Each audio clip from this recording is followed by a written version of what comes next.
Welcome back. Welcome back to Living in Mexico. I'm Ana Maria Salazar. Thank you. Thank you so much for joining us. And I want to thank all of you who've been joining us throughout the years. It's always an honor to share with you information, news, analysis about what's going on in Mexico, both in English and in Spanish. Thank you. Thank you very much. A lot of political news this week. Boy, this electoral process is moving so fast. I mean, one would think that the elections are going to be next week when you stop and think everything that is happening or has happened in the last couple of weeks. And we know who is the most likely presidential candidates for both the opposition, or at least the alliance of the opposition, and for the alliance of the official party, Morena. So we know who those people are.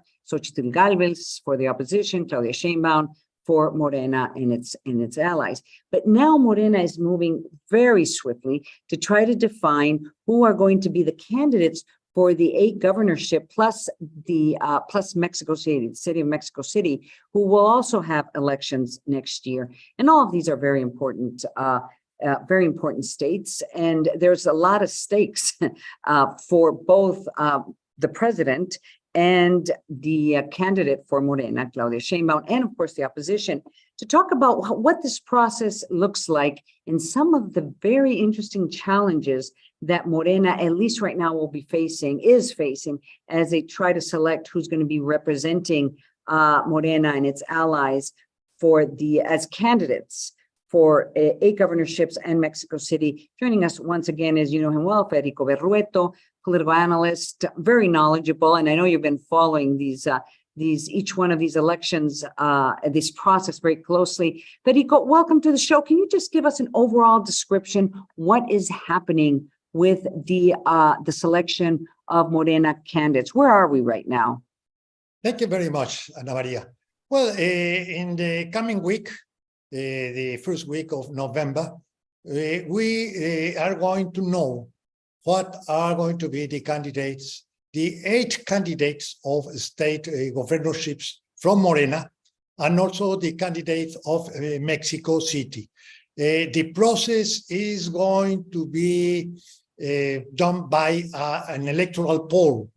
That is to say that we are going to know who is going to run for office in those 8 states and in Mexico City.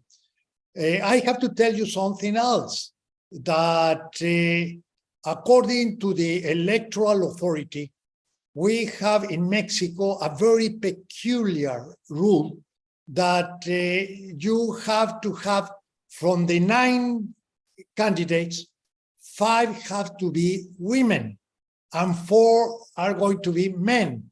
And it's a problem because not in all cases, the best candidate is a woman. As a matter of fact, in the 9 states, according to the local assemblies, we have only 2 women in the first place. 7 entities or states are the best candidate is a male. So I don't know how can Morena is going to solve that problem. For instance, in Tabasco, there is in first place, there is a candidate that has a lot of support, local support, but even a political support, a backing from the President Lopez Obrador. Tabasco is the state of Lopez Obrador. However, people right now is saying that Javier May is not going to be the candidate, but because according to that rule in Tabasco, Morena has to present a woman candidate. Yeah, and that's the problem. But why Tabasco? I mean, because I'm looking at the numbers. I think it's important to explain to the audience why this rule is there, and it has to do kind of this push in the last 10 years to have gender equality and it was expressed in a constitutional reform, and then it was taken on by the National Electoral Institute, that's kind of my understanding of the rule. But if the president wants May to be the candidate and he's a man, then there needs to be women in the other, the women will have to be elected in the other, at least in 5 states. Why would that not happen? Well, according to the local authority, if you have 2 states with a high profile in favor of Morena, one of them has to be male and the other has to be female. Okay. And then remember that in Mexico City, Morena has very good numbers according to the last election, that is to say the election of 5 years ago. So if you are going to have a candidate male in Mexico City, then in Tabasco, where you have a high numbers in favor of Morena, you have to have a woman. So that's the rule. That is to say, not only 5 and 4, but rather you have to qualify the probability to win. A woman, so may just give it at least, I mean, it's not 100% sure that a woman would win, but you have to create at least the possibility, a good possibility, that at least in 5 of these states, women are going to win. So you have to put good, you have to calculate that you have to have really good candidates and women candidates in at least 5 states, right? That's kind of the issue here. That's right. And you have to look at the previous election, the result of the previous election, in order to know where Morena has a lot of support, and you have to, that's to say, the criteria of gender equality you have to take into account the probability to win. So in the case, if by the end of this process, the surveys show, because every single one of them is going to be elected by a survey, and at least right now, what we've learned of this process is that if you are on top of these surveys, at least going into this process, you're very likely to become the candidate. I mean, seems to be kind of at least it's very likely, right? Of course, that is the case of Mexico City, but not the other cases, because perhaps you may win or you be in the first place, but in that state, you have to comply with gender equality. Right. And perhaps if a woman is in 2nd or 3rd place, well, she is going to be the candidate. So who decides that? I mean, take the case in Mexico City. Mexico City is an interesting case because, and we'll talk more in detail about Mexico City, but Omar Garcia Harfuch is a very well-known, successfully recognized law enforcement professional. I mean, he's been a policeman forever. I mean, his entire career. And now he was Secretary of Public Security here in Mexico City. Do you think that he could potentially, do you think that he can, if he's high in the polls, and he's probably the most likely candidate for Morena, controversial candidate, but he's most likely to be the candidate for Morena. What happens if is there the possibility that he could be taken out of the game, or he would not be the candidate if a decision is made that it has to be like Clara Brugada, who's probably going to come in 2nd place? Is there the possibility the National Electoral Institute would put him aside and put her as the candidate? I mean, what are the powers of the National Electoral Institute to make sure that parties comply with this legislation? Well, in Mexico City, the survey is going to decide. If Omar Garcia Harfuch, who was to be the chief of the police of Mexico City, a very successful one, right? If he wins, that is very surely that is going to be the case. Well, he is going to be the candidate, but there is a problem because he's a quite problematic candidate for Morena, not for the people, rather for Morena. And Mhm. also I have to tell you this, that he's candidate because Claudia Sheinbaum promoted, backed Omar Garcia Harfuch. So I cannot see the way in which he is going to say that he is not going to run finally for office. I think he has the support of Claudia Sheinbaum. He is going to win the candidacy and is very, very good candidate. He is. And the problem is not only with Morena. I agree with you. I think he's a very good candidate. And I think he has implemented an extraordinary strategy in Mexico City. Mexico City is a much safer place because of him, considering that Mexico City is kind of this island between all these other states, which are very problematic in regards to security. Let's just start with the state of Mexico, the neighboring state of Mexico. But he also has this link, which I think it's unfair, but he's being linked to the disappearances of these 43 Ayotzinapa students that happened 9 years ago, I believe.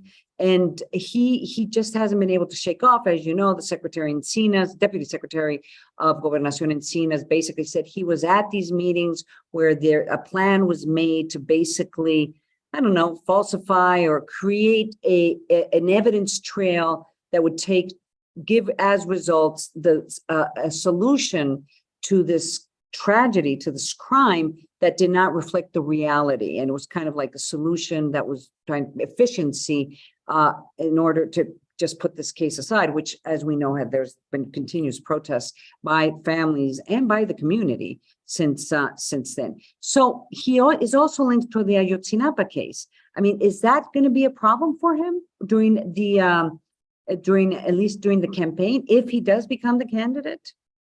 I don't think so, Ana Maria, and I don't think so because no one has shown a proof or even an element of, let's say, of responsibility of him in the tragedy. So I don't think that he is going to have a problem. However, I have to tell you this one. Cartel Jalisco Nuevo Generación, that is very violent criminal cartel. Well, he tried to kill him 3 years ago, and I cannot see how can manage to do a campaign if he has to face that sort of a problem. And I think that's the main issue towards Omar Garcia Harfuch, the threat of the drug cartels against him. Let me ask you, let's go back to the other states where they clearly Morena is it appears that they're going to have a problem in order to assure that at least 5 women are candidates and have become candidates and have the likelihood of winning. I mean, they have to have their best. I mean, the idea also is that they also have their best candidates. What are the powers of the National Electoral Institute? Because I'm sure there's a lot of people in our audience thinking this is extraordinary. You have the electoral authorities forcing and deciding who are going to be the candidates based on their gender. So what are the powers? I mean, what will happen if they cannot get, that Morena has 6 candidates, and 6 candidates are men and 3 candidates are women? I mean, what is the solution to that? Well, you have to comply with the authority. Let's remember what happened in Oaxaca.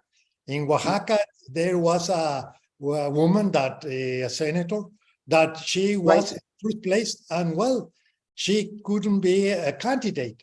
So you have to comply with the authority. There is no another way. In Veracruz, there is no problem because a woman is in the first place. I'm very surely she is the Secretary of Energy.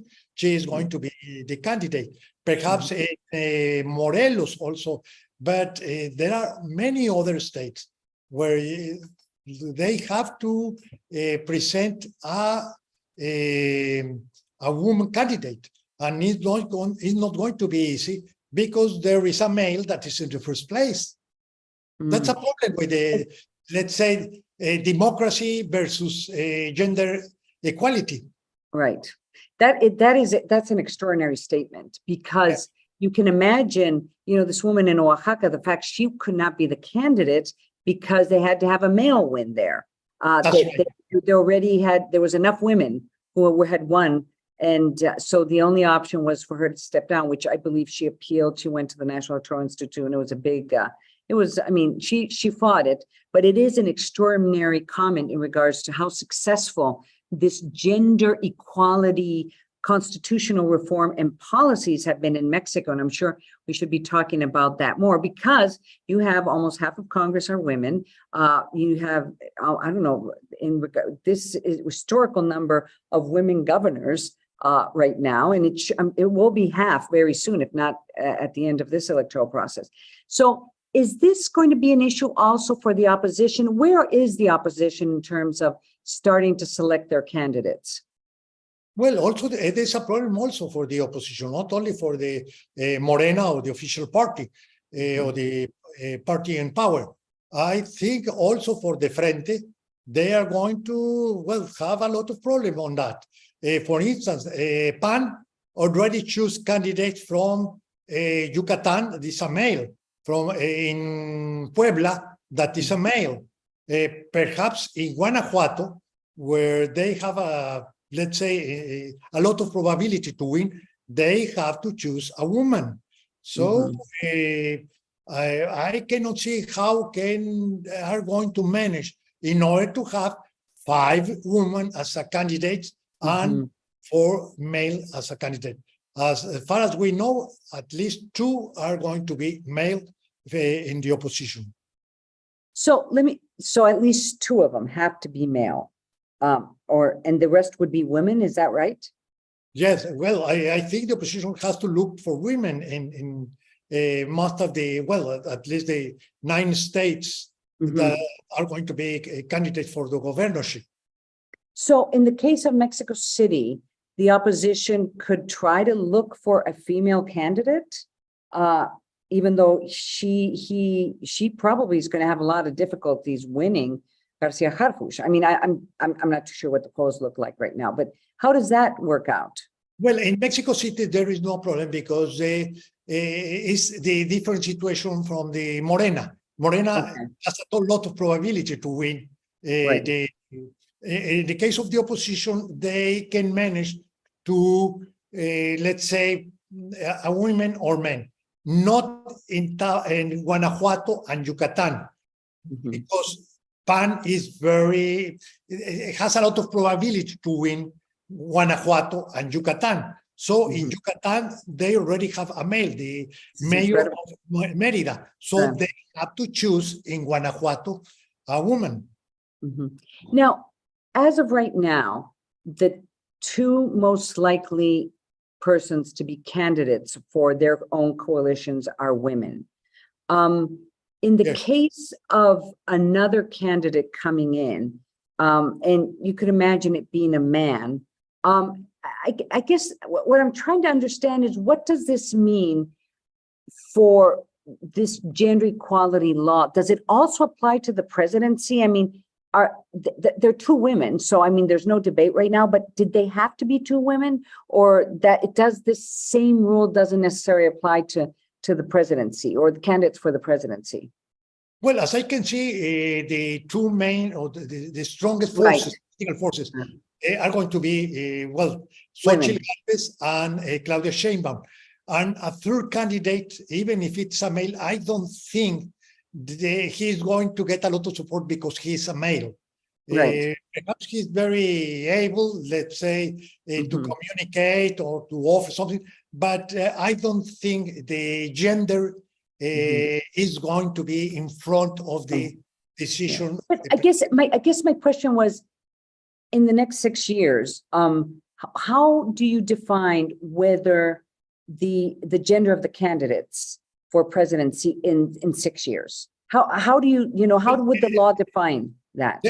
There is let's say a criteria, not the final word, but there is a criteria that for me it's nonsense. But they say if you have a governor male, the following one has to be woman. Mhm. That's a criteria. I don't think that is going to be the case in the presidency. That is Right. to say, if you follow that rule in the election of in 6 years, Would be 1930, a man.